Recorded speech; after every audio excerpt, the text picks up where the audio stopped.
I'm Dr. Smitha. I head the Department of Microbiology. I'm the Infection Control Officer and I also chair the Hospital Infection Control Committee. Today I'll be talking about hand hygiene. Hand hygiene is the utmost important thing which needs to be done to prevent the hospital healthcare associated infections. So we all know that microorganisms are spread by different routes. One of the route is through contact through hands.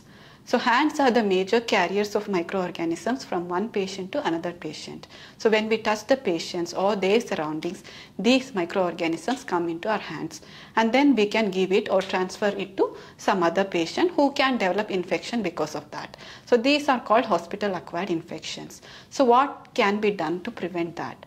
So we need to use hand rubs or hand wash to prevent or to kill these microorganisms so that they are not transferred from one patient to another patient. So that is what we are trying to talk today. So we use WHO guidelines which tells us or which gives us all the opportunities where we can do hand rub or hand wash to prevent the spread of infections. So one is before touching the patients. You are supposed to do or use hand rubs before touching any patient so that you do not give any microorganisms to that patient. After touching the patient so that you do not carry those microorganisms from that patient to another patient. Even after touching the surroundings of the patient, you are supposed to do hand rub because there can be some microorganisms which are kept on or which are there on the surroundings. If there is an exposure to any body fluids like blood, urine, sputum of that patient, again we have to use hand wash.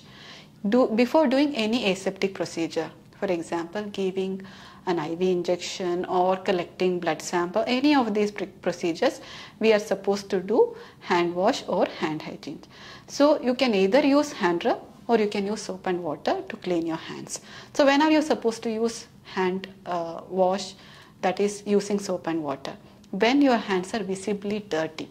So that time please use soap and water to clean your hands because if it is visibly soiled, your hand rubs are not going to be effective. When there is an organic material, hand rubs will not kill the microorganisms. So other than that, anywhere else you can use hand rubs. So now I told you about the importance of hand hygiene, how we can prevent the infections from spreading from one patient to another patient, thereby reducing the burden of resistant organisms also in healthcare settings. WHO every year on May 5th, they celebrate World Hand Hygiene Day. So today we are celebrating World Hand Hygiene Day. So this year's theme is accelerate the actions, save lives, clean hands. Means they are calling to accelerate the processes or actions to increase the awareness of hand hygiene, thereby reducing the spread of infections in the hospital settings.